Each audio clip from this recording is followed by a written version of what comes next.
A very warm welcome to you, and thank you so much for joining our Homeopathy 24/7 podcast. We are going to be speaking to an array of international guests who will share their knowledge and experiences of homeopathy with you. We will discuss all types of subjects such as remedies, symptoms, and stories of health.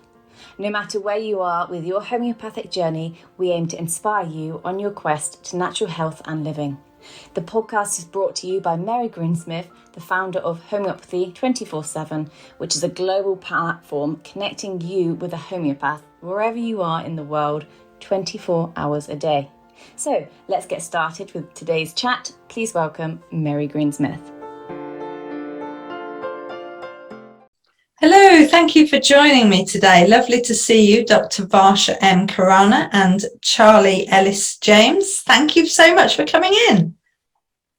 Thank you for having us. Thank you so much. Thank you so much, Mary, for giving us this opportunity.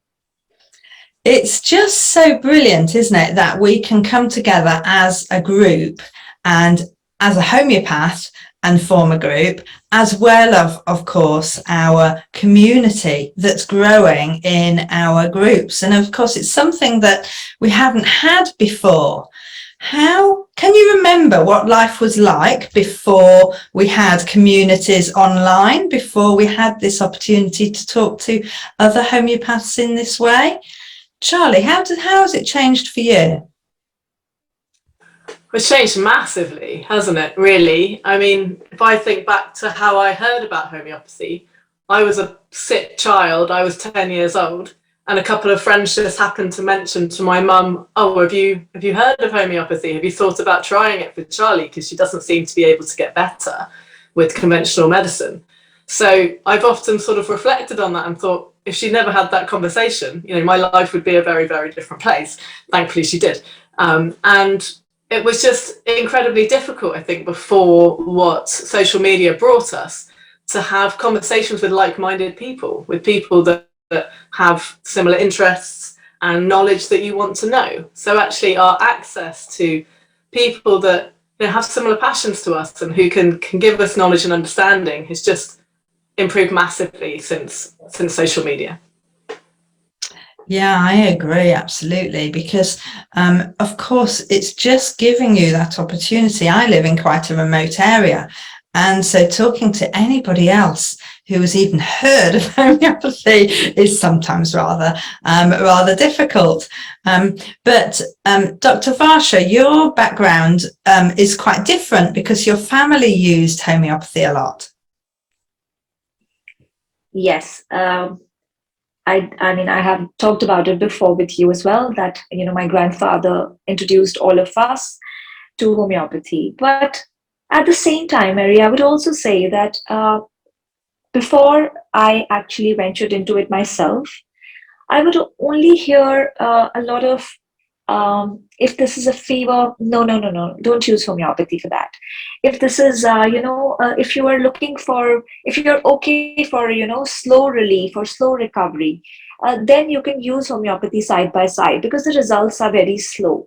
So, that's the kind of mindset that even my family had, that only it should be used for long-lasting conditions like diabetes, thyroid, etc., and, for that support in a chronic condition.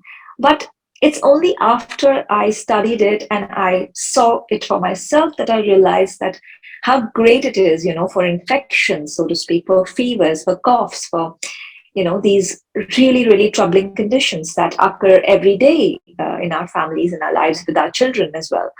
So I feel that changed a lot, even as, someone who was used to using it, was getting all of this, I think, misconceptions that are there worldwide about homeopathy, that it's very slow. The result is going to be, after a few months or after, quite some time. So that is something that changed for sure. That's amazing, isn't it? And then if you think that my introduction to homeopathy was actually through cows and sheep and treating them for worms and things, and you don't think you're introduced with one thing, aren't you? And you think that's what it does, and you don't understand that it does it does so much more. So I suppose that has been another fantastic thing about all of the different groups that we've got, because it is this opportunity to learn so much. And of course, people think they're coming to learn from us, but actually we're learning from them so much as well, aren't we? It's a great opportunity for us to be exploring so much more. And of course, wherever before could we distinguish between homeopathy and other natural health modalities, such as herbal medicine or other things as well. And we talk about this quite a lot on the groups, don't we? I think this is a question that I've been asked so many times, and I've seen it on Facebook groups so much now, that, people still think that herbal medicine or naturopathy, I mean, they are confusing between these modalities and homeopathy. And I have answered it earlier, and I will say it again, that they are so, so different. In our therapy that we are using, the sources of our remedies are from everywhere, from plants, from animals, from minerals, from, you name it and we have a remedy, made from it. So, and then the entire process, the way our remedies are made and the way the powers of our remedies, the way they are used, it's absolutely different, from naturopathy. But again, a lot of people, I think, still confuse between the two. And also the way we approach, with homeopathy, a particular case, this is not like we don't have a general remedy only for liver or a general remedy only for spleen, but we have, remedies that we know about that work on much deeper level than that, to correct the system imbalances and the hormonal imbalances of the body. So we are not, I think it's absolutely different. Well, what do you say, Charlie? How has your experience been? Yeah, I couldn't agree with you more, Varsha, to be honest. And I think the aspect that I find really interesting is, like you said, we don't have a specific remedy for a specific symptom or disease or anything in that respect. And that can take a while for people to get their heads around. And especially, there are sort of products that you can buy, combinations for colds or combinations for whatever. But actually, when homeopathy comes into its own and is used best, it's that individualized nature of a remedy. And that's what we talk about a lot in these groups. We talk about the fact that actually you might have a headache, but where is your headache? How does it make you feel? How did it come on? What makes it better? What makes it worse, etc., etc. And that's what, those details are what's going to help us as homeopaths and yourself as you're learning more and more about homeopathy through these amazing forums, to be able to find the right remedy that is going to actually cure your headache rather than not effectively. So that's the real crux for me, is the individualized nature of homeopathy. And the more I've used it and the more that I practice with it, just how beautiful that is, really, to be honest, that it's not about what is happening, it's about what is actually happening for you on your every single level. And one of the reasons why I love homeopathy so much. It's really interesting as well, as just talking about this, because I hadn't had much experience of herbal medicine, but my clinic that I had in Falmouth, I had a herbal practitioner there, and she was more than happy to push all her children clients over to homeopathy, because she said, no, they hate it. It really tastes horrible. And so it was really difficult for her to be able to work with children successfully. And it's just another reason why homeopathy is so easy, isn't it? Because it is so easy to take, easy to purchase, easy to give to the children, and actually the children end up asking for it. It must be the nicest medicine in the world, mustn't it? It's made out of sugar tablets. So my 1-year-old opens his mouth wide. I think he knows when I'm giving him a remedy. It's amazing. He loves it. Yeah. Yeah, same. I have the same experience with my daughter as well. So she will actually say to herself that, why don't you give me my dose today? Why are you, it's been a while. Why aren't you giving it to me? So I have to actually tell her that our medicines work for days and months, and I can't just keep giving you doses every day or every week. And I, obviously refrain from that. Yes, absolutely, because that is, of course, something that we're always telling people, aren't they? Remember to stop. We don't need to keep taking it. But just going back to what Charlie pointed out about the diagnosis and how people are actually searching and wanting to learn. And this is something that we are having to adapt. We are having to just make sure that we are reaching people the way people search and the way people are asking questions. And although we need to be explaining all of the time that we're looking at the whole body, we don't need a diagnosis, we're looking at all of the symptoms, emotional and physical. It is interesting that the diagnosis has been set up, I would say, by the Western world. You've got a diagnosis, now we can treat you. And that is how people are thinking. And as homeopaths, that is something that we have had to take on board very much in the last few years, more so, because we are reaching a much bigger population, would you say? So, I think so recently when, we're looking at, so I would just like to point out here that I think we have now so many remedies wherein we are giving a smaller remedy, in addition to the main remedy that we have come to, but we are using more and more small remedies now because they are a part of our arsenal now. Because we know that, they work when the pathology is advanced in a particular case, or if we are just looking to support a particular organ, then we do have those kind of remedies as well, But again, can't emphasize it enough that, those remedies will definitely help you with the physiology of the body. But at the same time, the main remedy that we come to is so important. It's so interesting what you said about diagnosis. I remember really clearly a conversation I had with a really good friend of mine, and she was a recently qualified doctor, and I had just started studying homeopathy. So we were in a very interesting place together. We were sat by the sea, having a chat, talking about the differences in the two types of medicine. And she said that what she felt that she had to do was chase a diagnosis. And once she had a name for the disease that somebody had, she had done a massive part of her job. And, yes, she was a junior doctor, and I should definitely revisit this conversation. It's making me realize I want to.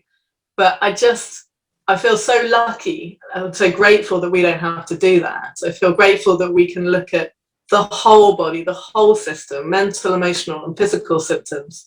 It doesn't have to have a name. It doesn't have to have a particular test. All of these things are useful to us. Don't get me wrong. They inform our process. But I'll come back to, again, that individualized nature. And what you're saying, Mary, is that I think all of us really in the Western world need to retrain our brains when we start thinking about homeopathy into what actually is important and what matters when we are diagnosing, and whether that's ourselves, whether we're qualified homeopaths or you're treating your child at 2:00 in the morning. It's a different mindset. It's a different way of getting your head around it. But these Facebook groups, I think, really help with that as well, because the more you are exposed to something, the more normal it becomes. So, if you are on a group and you are reading chats that come through, not only are your questions, but it starts to become normal because you're exposed to it again and again. And I think that really helps. I think what I love about the groups is when people share their experiences. And I think that, me as a homeopath, if I'm saying something, it might be taken with a pinch of salt. But if a layman is saying that this he was helped or she was helped in that way, with a major problem in their life or symptoms that were lasting for years and years, and then they were helped by it, if they are just sharing their candid experience on the Facebook groups, that is what people are looking for, I think. And that makes them, look more deeply into homeopathy as to how did it help the other person. So I feel these groups are very, very useful and very, very helpful for spreading the word that we are trying to spread. That's a really good point, actually, because what do people join a social media for? It's not necessarily advice, is it? It's to actually meet other people who have been through the same experience that you have. And we're all in it together. We're all equal and we're all learning together. We're not there as experts. We're there to help you learn, and we're learning as we do that. And that's what's so amazing, isn't it, about this opportunity to meet other like-minded people. Unlike both of you, my family are all medical people and think homeopathy is a little bit woo-woo. And I don't really have that friends and family locally to be able to talk about homeopathy. But I can more than get my fill by talking with the group of homeopaths and all of the people on the groups. And it fulfills me. It really does help me want to learn. And there is no time that we don't go onto a group and answer a question without getting out a book, do we? We're always looking up our answers and checking our answers, because it's not about what we remember. It's about checking everything all of the time. It's not possible to remember everything, Mary, is it? I think we know that when we signed up to become homeopaths, it was like we were signing up to study for the rest of our lives. So we are studying every case every day, because every case is different for us. So yes, that's like that. And as far as family is concerned, there was a senior homeopath talking once in one of the webinars or seminars, I don't remember now, and he said that the day one of your family members asks you for treatment, no matter you are treating hundreds of patients every day, doesn't matter to me. But the day one of my family members is going to ask me, that is a successful day for me. That day I feel that, okay, I have arrived. My own family is now, trusting me with their health. So that is, I think, the biggest. So that I was remembering that when you were talking about family and how difficult it is to actually, sometimes talk to your closest people about homeopathy. That's really lovely to hear, actually, because a lot of people will say, oh no, don't touch the friends and family. So that's a really, really nice perspective, isn't it? And I think that's another lovely thing about talking with other homeopaths and groups and things, is we have this opportunity to get other perspectives. Yeah, there's no question about that at all. And yeah, it's such a lovely quote, Varsha. I'm going to take that one on with me. And I was also thinking how it's sometimes difficult to remember what life is like when something becomes quite normal. And I joined Homeopathy 24/7 last November, so almost a year. So I should have some kind of celebration with myself. And actually, it really did change things massively for me, because even though we live in the world of social media, I've shied away from social media my entire life, to be entirely honest with you. And I've not really used it much at all until the last year. And now I would describe it as, now I'm in a situation where I am talking about homeopathy every single day. And whether I am going to a clinic, whether it's a Saturday or a Sunday or anything else, and I'm not talking, I'm often writing, or I'm, processing posts or whatever that looks like. But I'm conversing with homeopathy every day, no question whatsoever, if I'm on holiday, anytime, really. And that's just like, that's amazing for me, to be honest, to be able to be living and breathing what I do and what I love to such a greater degree, but also how much I'm learning from that as a practitioner is phenomenal. And absolutely everybody in the groups, it's the same. And the other aspect I was thinking as you were talking about this is, yes, it's free education, and free education is great. I mean, I love free education. I love a free pamphlet, whatever. But often it's that support as well. And one of the groups that I help run is for pregnancy, birth and beyond. And I think especially these kind of situations actually that we deal with, having that support of people all around the world. So there's always going to be someone awake. There's always going to be someone that's got something to offer to that situation, whether it is homeopathic advice or just someone that has a bit of a similar mindset in the time that you need, is what I think a lot of people go to these groups for, and not necessarily, please can I have the name of a remedy. Yeah. Yes, I completely relate to that. I remember from earlier, before when I had joined H24/7, from my entire batch of batchmates, I was only in touch with this one friend. I would actually just sometimes pick up the phone just to speak a little or discuss a little about my cases, or she would talk to me about her cases, and that was the extent of my homeopathic conversation with another person, so to speak, and not a patient, of course. But that has surely and definitely changed for, I think, all of us, thanks to you, Mary. And it's just great. It's just great. It's the level of learning every day that has completely changed for me.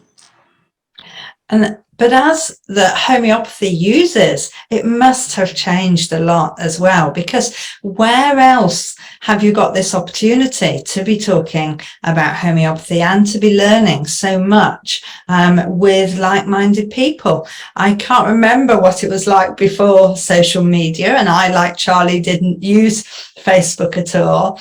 And it's quite funny listening to that. I went to a party the other day just locally, and they were saying, oh no, I don't use social media, it's a disaster. And I'm saying, but I love it because I can talk about homeopathy the whole time. And we forget that there's a whole nother side to it, because this is our world, isn't it? It has become our world. My brother my brother the other day told me that why are you spending so much time on Instagram? What are you doing? Why don't you delete it? I was like, no, I can't. This is the way I am conversing with the world about what I do. So I can't just, this is not a waste of time for me, as many people might think it is. But no, it is not like that for us anymore. It is very, very useful for us. Yeah, there is no question. I used to teach in schools, and we used to talk a lot about the negative sides of social media, and certainly they are there. There's no question, but it's a different realm. It's a different realm for what we are using it for. And I remember sitting in one of the early talks with you, Mary, and you said how most homeopaths, we all live at the end of tracks. We all try and avoid our mobile phones as much as we possibly can. We want to live in quiet places and take some solace. So it can take a little bit of getting used to, and if people aren't used to using social media in a productive way, this might sound like it's not really something that could work, but it's just about sitting in a room and talking to a lot of people about something that you're interested in, and it just happens to be a virtual room, and you're not talking, you're typing, but that really is what it is, and it can be incredibly supportive. So if you haven't done it, give it a try. Yeah, I think that's absolutely right, Charlie. And I think we'll put a link down under the audio here, just to say we've got a page which actually has a whole lot of our groups on there. So go and find them, have a look, and find your community, find people that you can learn with, because it's just such a great opportunity, isn't it? And to meet such lovely homeopaths and homeopathic learners all together, because we're all using this medium just to learn more about what we really love, and it's fantastic. Yes, the groups are just fantastic, and they're growing, and it's really inspiring to see every day that so many people are actually looking for this information. The Ask a Homeopath group, I think we're going to put the link to that, and everyone needs to be on it. I feel everyone, so much valuable information in there, so much. Thank you so much for joining me today, Charlie and Varsha. It's been lovely talking. And of course, yes, we're getting quite good at this, talking about homeopathy lark, aren't we? It's just the opportunity to have conversations like these that are really, really helping homeopathy around the world. Thank you so much. Thank you. Mary, thank you so much. Thank you so much, Varsha and Charlie. It's so lovely to have you here today. I do hope everybody found that really useful. We've had a great week. And next week, we are going to be talking to Charlie again. And Charlie about pregnancy, homeopathy for all aspects of pregnancy and birthing. So that's going to be a great week. I do hope you can join us next week. Thank you. We hope you enjoyed today's episode and look forward to listening to our next one. Please don't forget to follow our podcast on your chosen channel, and please do leave us a review so we can continue to share homeopathy with as many people as possible. If you do have any questions, please do reach out to us on any of our social platforms mentioned in the show notes. We at Homeopathy 24/7 hope to empower you on your natural health journey.